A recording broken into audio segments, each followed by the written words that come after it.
I see the split in the market being so huge to come with weddings. Like that middle market is basically gone, if not now. Where this can really help is that lower end market where people want photography and video, but can't necessarily afford to have great services from both. There's a lot of times, Dave and I do a lot of weddings together, but there's a lot of times where they've already booked Dave and they can't afford me because they've spent all their money with me. So, but being able to offer, you know, a lower end package where it's a great cinematography highlight reel, and then being able to pull stills from it, I see that as an opportunity in the market that would be massive. This is an example of how it could be done, where you've got, like, you know, an interactive sort of slideshow will be playing like a slideshow, but then also while you did those speeches, you know, you could be now offering just the speeches, whether this was one camera, this is shot cinematically, but and then you've got a slideshow. So there's a way of really for a product for a photographer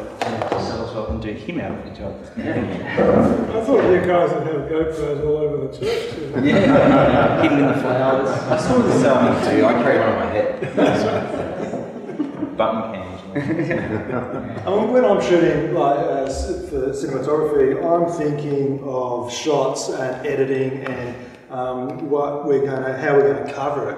And I'm curious to know, like, what's your headspace like? Are you in the stills mode when you're thinking, like, and you cover stills separately? So do you do a run for stills and then separate it for the motion picture stuff, or do you just sort of blast away? And well, that's a good question.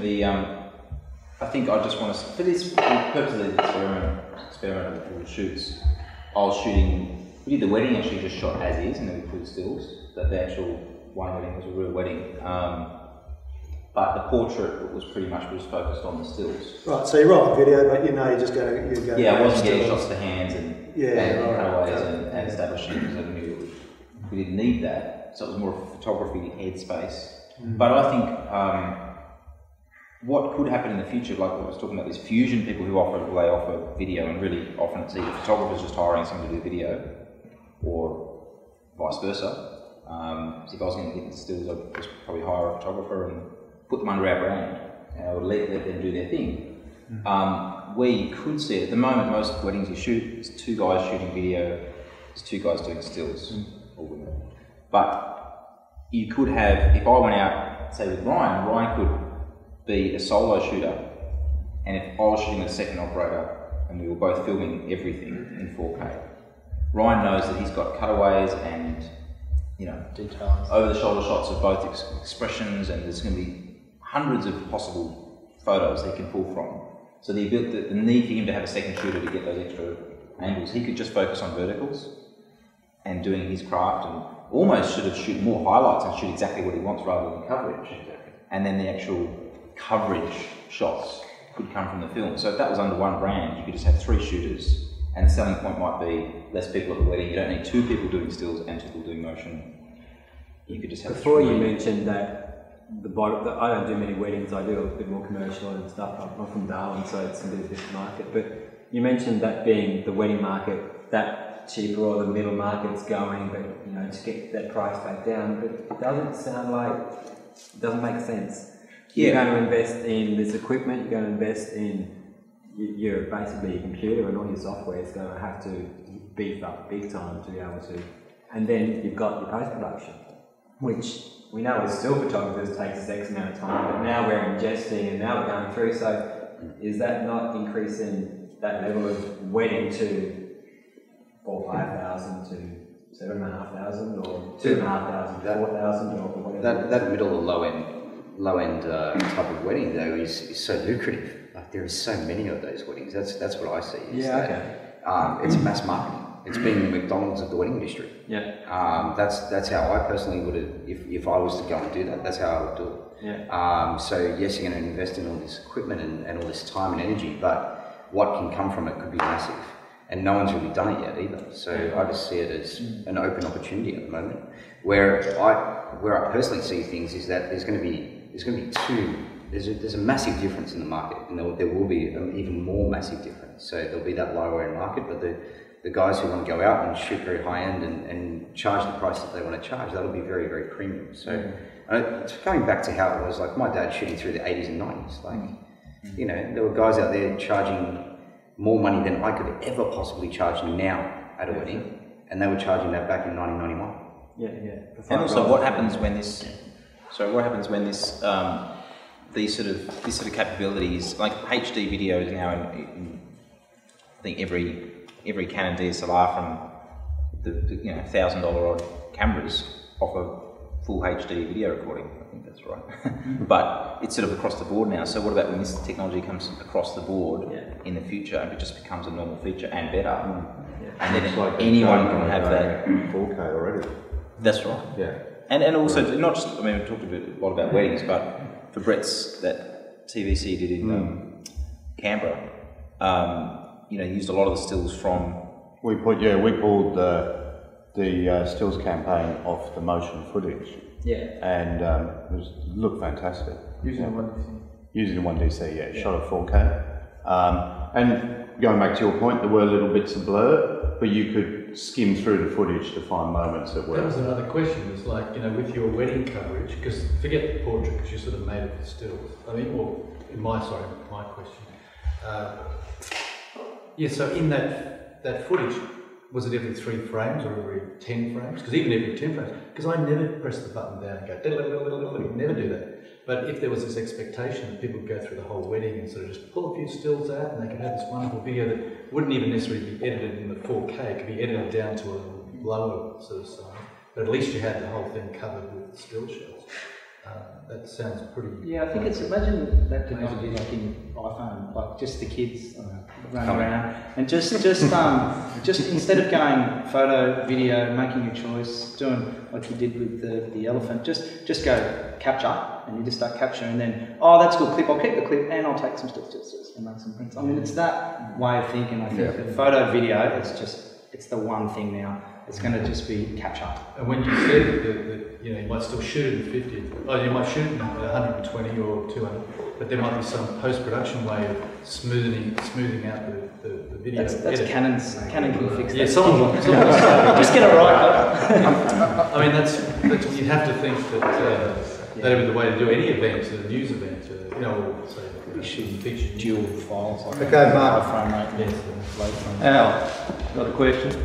From a cinematographer's perspective, given the rise of this fusion technology and clients starting to put pressure on them to pull high quality stills off the film work, do you think it will lead to a devaluation of your craft? And do you think you'll need to understand the stills process better to become, to stay commercially relevant in the future? Yeah, possibly.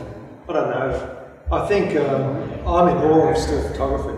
I probably should have been a still photographer. I think there's an emotion that we experience when you look at a still image, which you just, as soon as you get that sense of movement, it translates differently in my mind. I think when dollars and cents are involved, I think the clients will go for the cheaper option and they will want to grab stills from video, and I guess it's then down to the photographer whether or not it's going to diminish your abilities as a photographer, how you approach it. Does that answer your question? Yeah, well, you mentioned to me that you've already had clients request stills off your camera, I believe. No, it happens. It's happening more and more frequently, and I haven't used the 1DC. I've used the RØDE cameras, which they capture raw, so those cameras do it really successfully. But I haven't pulled stills from it. When the shoots that I've been on, we've had different technology, and I've just used my 5D to capture the stills.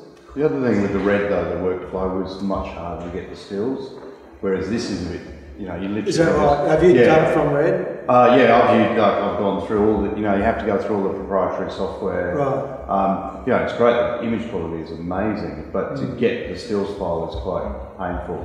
Whereas this opens up a whole new thing where you literally can drop and drag it straight on and just export that one file frame. Yeah, so it's a whole different way of going about it. Actually, if you've got the latest RØDE Cine X Pro, it will go straight into you can just go click snapshots. Yeah. Okay, sorry, I've just got something here in front. I think we talked a lot about wedding photography, but one of the things that you said that was quite exciting was, you know, if you're setting up a bride and groom and you tell them how to stand and how to look and it's easy to set them up, so it doesn't matter whether you're using a camera to photograph them or a camera to video them. But things like wildlife and kids, and I take photographs regularly and try to capture images of my kids, and it's like near impossible. But if I'm videoing them and they're just letting them do their thing, and then I can go and choose images out of that, that's brilliant, as well as animals. Well, that's right. I mean, look, okay, bring back to weddings again. I'll mention an animal thing as well. Someone standing at a lectern who gives a 15-minute speech, I often see photographers will stand there. I mean, good photographers will want a great expression, not just any old shot of the guy with the mic. It's a pretty boring shot, but you need that shot, you need that frame. But they'll wait there, and they wait there, and they wait there. I mean, we're just filming everything and rolling that camera, usually static and then moving around. But they're waiting to get that smile, and then, you know, there's a laugh or there's a joke, and they're waiting and they're waiting and they're waiting.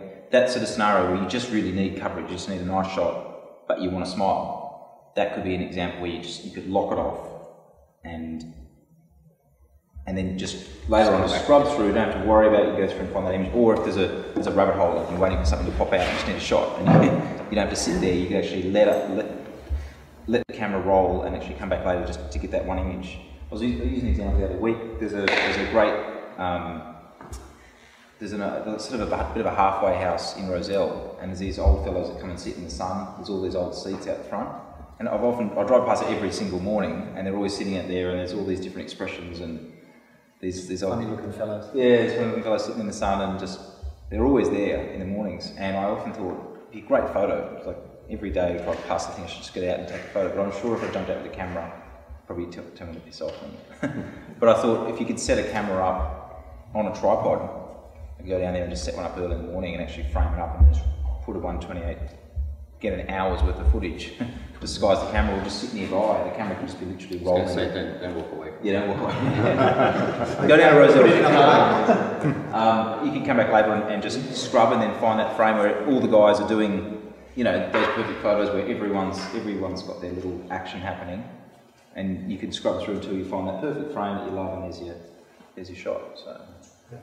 I was just wondering if you're changing the way you do audio as well, because vision is obviously going. You know, it's that next generation now, whether you're changing the way you're capturing audio, whether it's the same, or how important is it, or are you just capturing lapel mics throughout the day and editing as you normally do? Is audio changing the way we ultimately make our videos as well? I don't know if the 4K makes any difference. You obviously want the best audio you can, and as a vision person, just struggle to always capture great sound and. But maybe that's true. Maybe for productions I do, the better looking images, you know, the less excuse you have for poor quality audio. I don't know. I mean, it's just. Clinton can answer this question, probably. I think audio is very important. It's probably 50 or 80% of your film, and I say that. I think certain cameras have the capacity to do that, and some don't. I mean, if you look at again, we've got to ask what the 1DC really does, in the sense that what does it cater to, and what's the demographic or target market. The cinema line of Canon cameras, you have like the C100s and 300s, but basically have professional audio inputs. That's not to say that the 1DC doesn't record audio well, it does. But you have to use external components to get, you know. I was going to say, you're recording to the video file, while you're recording it externally and marrying it up later. Yeah, you can record simultaneously, so you can actually you can record to an external device that will run and send the same signal simultaneously into the 1DC as well. So there are a few ways that you can go around that. I actually do an educational series for RØDE that talks about double system sound and how we can actually overcome these issues that seem to constantly plague these sort of cameras as far as audio is concerned. So yeah, it's equally important, I think. I think I've video and fusion on wedding stills, and I think it depends on the story you want to tell. For me, because if I want to get some footage of the groom telling a little bit of his story about how the bride met, I've just got a little video mic, I think it's around systems like the camera, and I can get a little bit of footage of him talking. I might want to cut that in the video later on. So if you want to tell something in the story, you want to send it. Yeah. And the same, it's cliche, but it's true. I mean, you put up with poorer looking images before you put up poorer sound, and you can have amazing sound and lesser images, and you can sort of, as an audience, you can just accept it. And it's the other way around, it doesn't work. You know, it's. I think the democratization of video cameras now, and the fact that everything is so easily accessible, and also the birth of the independent filmmaking market. All these bits and pieces of equipment is more accessible. I mean, when you guys, sort of from a cinematographer's perspective, they had sound guys or dedicated sound guys to actually capture audio, and all they really had to worry about was basically the visual imagery. But as we are now going into, for example, the wedding market, and where you have to actually, I suppose, be a jack of all trades. I imagine you being to church and really trying to do the best of three things, and that's still video and audio. Exactly. Yeah. And the thing is, for my business and the way I run my business is like I've been asked to do all three things, and I've found that I've actually had to sort of delve into all those three things, not just kind of skim the surface of it, but do it all really well. And sometimes that can be a real, pain in the ass, really. But it's nothing. It's good. But if you can do all three things well, then it's good. It sort of expands your business. And I think with the birth of the DSLR cinematography, we've actually become more conscious of sound, because before it was almost like you just tap it into your camera, and whatever the camera records is really. And now we've really had to become more conscious about how we record sound. How we're able to use multiple capturing devices on a day to make sure that we're getting absolute perfect sound. So one can record at a certain level, another one at another level, and it's made us more conscious of it. And that's I've got a good mate of mine, Matt Allard, and he works for Al Jazeera. He's actually a North Shore boy, but he's worked with Al Jazeera now for I think probably 30 years. And I remember one piece he did in Sri Lanka, and he actually shot the whole piece with the correspondent on a, I think, Canon 7D. I mean, images were beautiful, and the audio piped straight into the camera as well was really good. So I think it really comes down to also the person behind the equipment. If you know what you're doing, if you know what your workflow is and what your signal flow is and how you're doing it, and how you're getting audio acquisition as well as visual acquisition, then you can really take, what we have, or the basic instruments or tools that we have, and actually and turn something quite ordinary, what you think is ordinary, into something quite beautiful. So Matthew's a bad example. It's just so bloody good. Matthew, I know. It's just amazing. I think we did a presentation at ACS on. We did this thing for a Kinney RAW camera S35. Were you there that night? Yeah. So Matt and I did some testing, and I don't know if you remember, but we actually shot that whole piece with no reference audio. It was an engineering sample, so I had to sit in post for about 12 hours trying to line all the stuff up. Right, and we actually did it. We did it, but that was a real cool experience, He's an amazing correspondent. Yes, yeah. Mind-blowing images. Yeah. Can I ask you where you might see other format cameras? We touched on RØDE, but what about there's 4K GoPros and stuff now? I mean, where do they fit in this equation? Are they realistic? Is it realistic 4K coming out of that all the time? Well, I think it does a 4K at 15 frames per second, so it's not. If you're looking just to do stills, then I guess you can 15 8.5 megapixel JPEGs per second. Yeah, and you wouldn't want to do anything trying to adjust it either. It breaks up a little bit. Also, I don't think the size of the chip's much bigger than your finger. Yeah. That's kind of like mobile phone.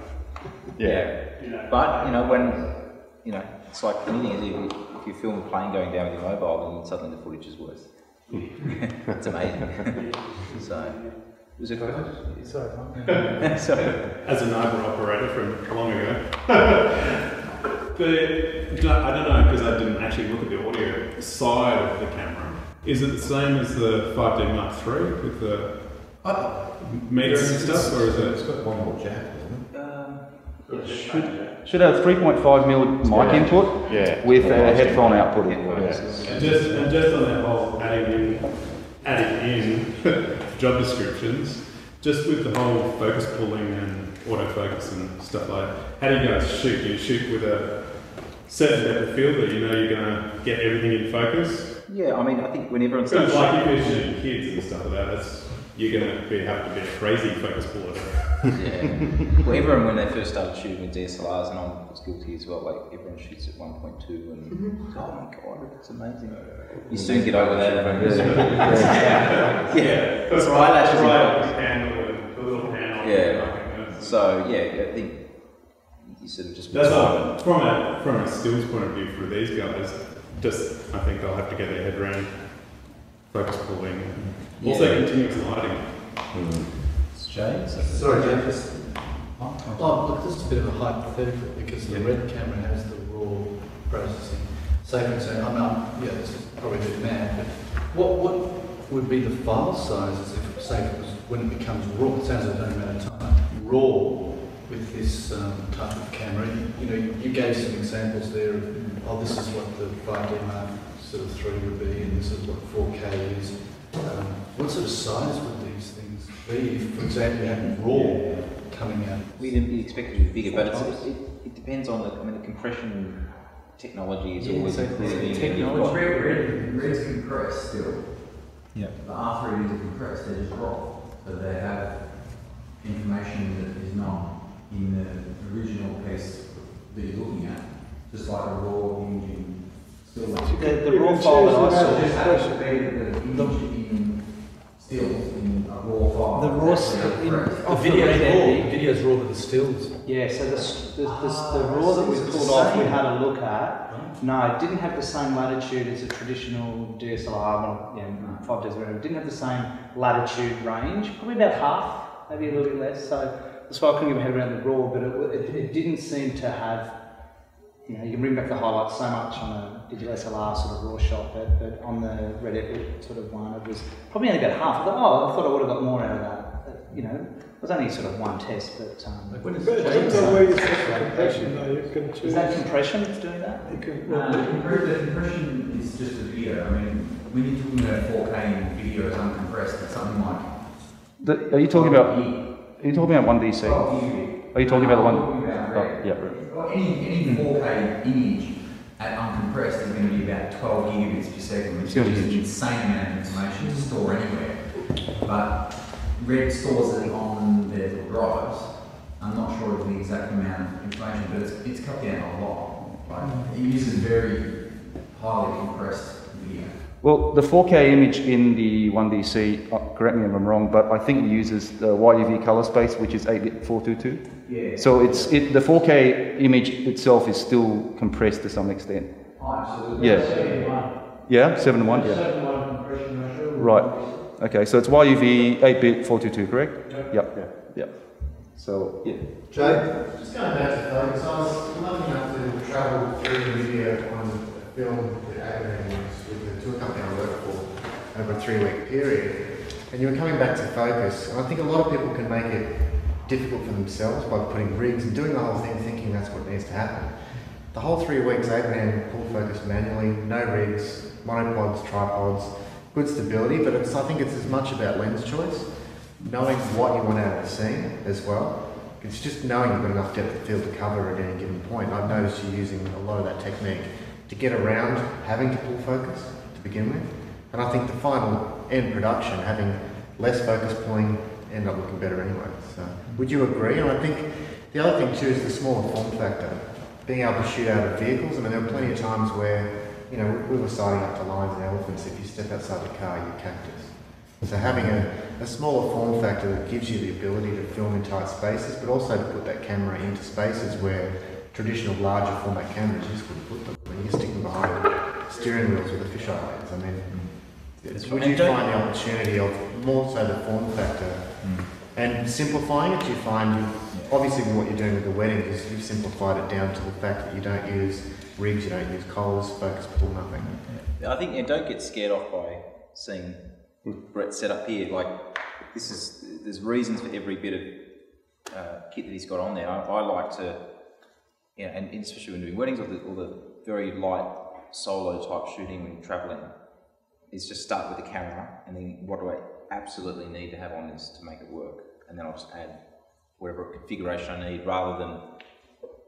But I think that's more But sort of what the capabilities of these cameras are becoming now is that they can go from the crossover from the stills world to the motion world, all in the same camera, and that's where it is starting to join together a lot. I'd like to hear what you guys think about the future of, let's say, maybe the 1DC in 4K, and what you guys think from a cinematographer's, I suppose from a cinematographer's perspective. I don't know what the future is. I'm taking images. I mean, look, we all work very differently. So, you know, I mean, I like working around 2.8 and 4, you know, so I like a shallow depth of field personally, you know, with a lot of stuff, depends on what I'm doing.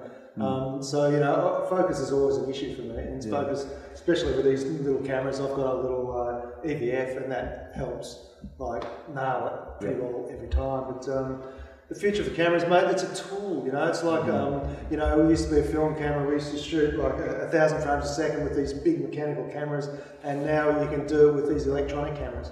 So for me, you know, I like the opportunities.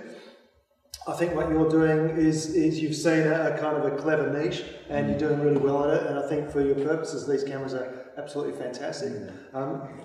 Listening to the conversation, we've all, I've heard the word capture, you know, capturing imagery.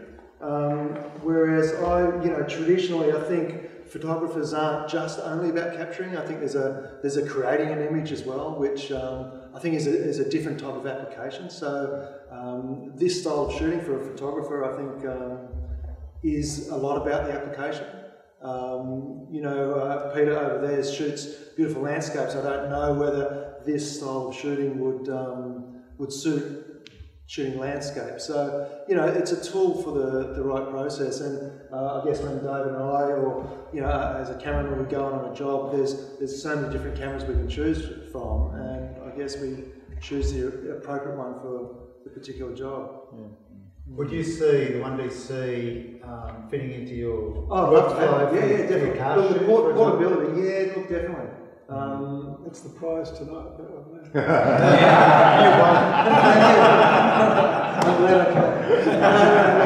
I think the thing for me was the 5D. I was reluctant to get involved with 5D when it first came out. It took me a little while. You know, I don't adapt to new technology very quickly. And then once I did, I was comfortable with it, and I just loved shooting it, and I shoot with it all the time. I love the portability. I love the small crews. Not having a truckload of people and equipment and stuff like that. It enables me to be a lot freer as a cinematographer in different situations. And certainly I think, you know, having 4K and with these RØDE cameras, they're small, they're portable, and I love that aspect of shooting with them. You can be quick and inconspicuous, and Also, as was mentioned earlier, that our budgets have constricted massively since the 80s, and all of these tools are enabling us to work more efficiently. Well, what would the cost of a Panavision camera rental be, you know, for the day? Oh, it's ridiculous. You could buy a 5D. Yeah, you know, exactly. You know, for half of it. Well, a kit to go out with a Panaflex and a kit of lenses would be $5,000 easy. No trouble. Sorry, up the back. Just you touched a bit on editing and things like that, but from for the year and a half I've been doing the fusion side, I think for anybody that's moving into doing that, the editing becomes another massive thing they've got to get their heads around.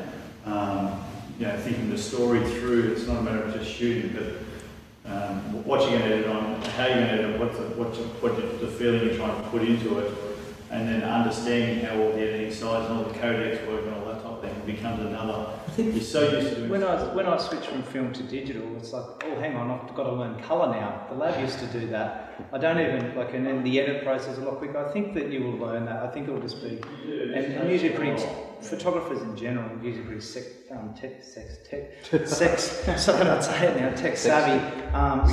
people. So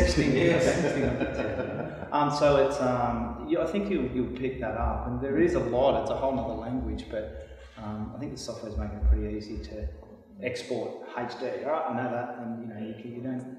All these cameras are just computers. Like years ago, when the computers first came out, we couldn't even find the on buttons. And you mould into it, into the technology. Just one question just on lenses. If you use your normal 70-200 on it, you're not going to be able to get full 4K. In the 4K, it's a 1.3 effectively. Yeah, crop. I think it's APS-H. You get 4K, you just won't get your 200 lens ratios will change. Yep, your focal lengths are just 0.3. Which I think your point about the editing is a really interesting one though. Again, from our vintage, I don't edit any of my own material, and sometimes I think maybe I should, but in terms of the filmmaking side of it, there's the whole collaboration process is something that I really enjoy. It's a real aspect of what we do, really, as filmmakers. We collaborate with a whole team of people. And I guess, what the technology is doing now is it is allowing you to sort of wear all those caps, and I guess I question, how valid that is, how much headspace can you, fill up full of stuff. I know you seem to have done it well, but I've been with editors, and I sat once with a senior editor at an old place called Spectrum Films, and he had a couple of students there with him, and he had edited a scene with the same footage, but he had edited it 3 different ways, and the impact of the audience and the way he looked at the film was completely different. So he had a real craft and a real skill in how he was able to take one load of footage and make the audience feel something completely different. You've got to think about it when we're going to soundtrack behind it, because it doesn't look the same if there's no sound there. So that's right. You want that, and that's got to match to what you're trying to put forward with it. It's just another hack. It's all these little hats you've got to wear when you're doing the video side as well.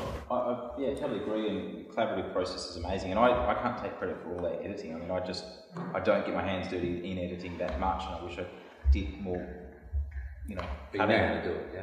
Yeah, I used to do a lot of it, and I still oversee it, but I have amazing editors that just are wizards, and I love having that separation too, because sometimes we get so caught up in some shot or some scene that we spend so long climbing up a mountain or doing something to get the shot, and if it doesn't add to the story, it just doesn't get used, and if you're too close to it, you just decide you have to put it in somewhere, and so that's a lovely balance, and the films are better off for it. The many hats thing, where it can be fantastic for certain situations, like the whole sound. Sound used to go out with every operator, especially for news and things in the past, and then the whole bastardisation of sound in many areas where the cameraman now asked us to handle it because of and sound was worse off if it was just a camera mic, but sometimes it was, well, that's good enough. The budget wasn't there, like more precious on budgets. I mean, that history has been seen, and I guess you could sort of make that comparison. Well, is this stills just pulling it from the footage? Is that just the sound equivalent of like just pulling stills? Is not as good as if someone had a dedicated photographer. That's one way to look at it, probably a negative way to look at it. But it's going to change, I think, when I think that's why I think great photographers will still be doing great work. I think there's lots of ways of looking at this, I think. It's just how we're capturing it. Yeah. Purely. Talking about editors, I feel the craft of editing is disappearing because everyone's got Final Cut or Premiere and the laptop. The director takes the job home and fiddles with it, and the energy that a true editor can add to a production, even a simple commercial, is losing. It's disappearing. And I think to expand on that, as long as you get thrown in the deep end, so I think to be a better shooter, you've got to, I suppose, understand some concept of editing as well. And that's where I think maybe the appeal of the 1DC, the fact that it's 4K in one package. I mean, for example, besides the resolution, if you're shooting 4K, the things you can do in post is where you can do, pans and tilts in post because of the size of the image, particularly depending on what your output delivery is. So if it's for web, if it's 720 or 1080, whatever it is, you can still have that 4K image. And you can actually do moves in post, which is kind of cool. And then when you think about the fact that you're taking 4K as well and you're squeezing it down, so I call this pixel squeezing. Obviously the resolution even becomes better because, if you're squeezing back down to 1080p. So some things, I think then, for example, understanding color space, I mean, you're absolutely right. I mean, I found that I've had to do editing because I've been thrown in the deep end. But once you understand data management, codecs, and all these different things, you actually become a better shooter, because then you know exactly what you should be doing, whether it's color grading, whether it's editing in post, the color space, whether you're going to get banding artifacts, whether you're going to have noise. I mean, the 1DC itself, I mean, it's pretty amazing in low light. So again, the package of 4K and it being able to handle extremely low light, you know, I mean, obviously it's very appealing. You know, it's not. Well, for the reds, you know, yeah, you shoot that 4K image or high res, and you guys would bear testament to this, is I think at the end of the day, you've got to light the scene well. You don't light the scene well, you know, it's like, it's pointless. Except these days you turn your lights off rather than on. Yeah. Okay, we're almost up time. I think we've got a couple of questions, one there and one here. And then Peter Eastway's going to ask a question because he's been very quiet tonight. With regards to the low light, is it as good as the Mark III? I think it's better, much better. Kills it. Yeah. On one of the TVCs that we recently did, we ran it at 12,000 ISO. And you got that shot? I've got that shot here. And and you could not tell. It's amazing. Well, that dress shot is 2000 ISO from memory. Which shot? The dress spinning is 2000 ISO. I'll just show you. Bryce did. Yeah. That's a frame grab from yesterday's shoot of the new cinema lenses on the 1DC, just to give you an idea. Yeah. Let me find it. It'll take me 2 seconds to find it. Yeah, I heard someone, I can't remember who it was, the other day, and say, the cameras are getting that good now. Really, you're not lighting, you're not using lights for exposure. You know, it really is what great DOPs have always done, is lighting for atmosphere and depth and mood, and but you're not having to. I mean, the first HD cameras, you just have to throw all this light just to get an image on the screen. So now, taking that away, I think is brilliant. It's amazing. I mean, any trouble I see in that is, we were talking a little bit about like having RAW and having the ability to pull down a white and all that sort of thing. I came from the first digital cameras where you had to bang on exposure and you had to light things that well. No, it's compressed. There was no bringing that's a compressed file. It's an MP4 from internet, but that was 12,000 ISO. Off the shoulder, and he literally does a pan across, and you reveal all the lights coming on the camera. So just low light, and we in the grading suite you could not see grade. What did you light him with? Like an incense candle? No, they actually used the budget. Was it the budget? No, it's a Joker. It's still a Joker, but they just diffused it right down. Yeah. And I mean, Miles had so many wires on the front of the thing, it's ridiculous. Yeah. Okay. Just a generic question. With editing, does anyone still shoot B-roll with just Atmos? for audio, so they've got to remember to do that. Cut out Crema and background. I've got to do it for them, B-roll, with background Atmos sometimes. Yeah. It's funny how, like, and actually, as photographers going into shooting to motion, sound is probably the last thing you're thinking of, because you've only dealt with images. And yeah, I still I want to keep improving my sound recording. Got a long way to go, but it's so much fun when you actually start to experiment and see the results of great sound. And the next Africa trip, I'm going to make sure I go and shoot go get a lot of recordings and roll Atmos as much as I can, and just try to force myself to remember. Again, trying to wear a lot of hats to get great sound. It's so worth it if you do that. So it's. You got a question, Peter? All good. Peter, would you use it to get a landscape if you're here set up? You know, if the technology and the quality and all that, blah blah blah. If you're shooting this scene, but you know, sort of, you want to capture sort of a different angle from half a kilometre away, is that a possibility? One thing to get that sense? Harry Potter concept, which is one that has been going around for quite a time. And if you're putting it up on a big 4K screen or something like that, I think it's a great idea. But just I think it's something that you've got to get onto quickly and take advantage of the market, because as all of this filters down, Cameron's going to stitch us all up for these wonderful cameras, and 5 years' time I'll be giving away a box of cornflakes, of course, and everyone will have them. But it'll be something newer and better. So I think that there's a time frame when we've got to get in and make the money before something else comes along and makes it even better. And that's why it's so good to come to these things and get inspired early and not just be the last person to jump on at the end and it's too late and it's per se. Something else along the path, so... I'm available if anyone's got any ideas. The other big thing is that with film cameras, nothing much changed for 15, 20 years. You can still use the same camera quite happily, and certainly in our city world. My 15-year-old Arri 435 was the same as the one being sold yesterday. But we've got all this gear, we've got to advertise it in a year or two, because it's just changing as we speak almost. You order something, and it's already out of date, and you're on the table. 14K camera. And the obvious question is, how future-proof is the 1DC? Guaranteed to the end of the month, isn't it?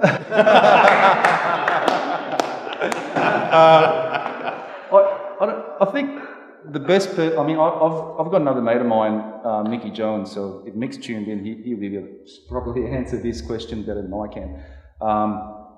He's a terrific DP as well as an editor. He does a lot of editing himself. Look, 4K, it depends again. I would love to see maybe 10-bit, 422, is that something that would be...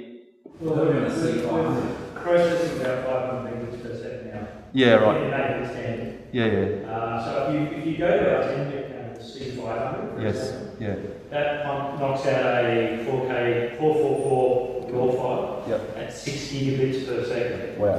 So obviously there's no cards on the planet that will handle that in terms of compact flash. They use codecs or external SNS cards.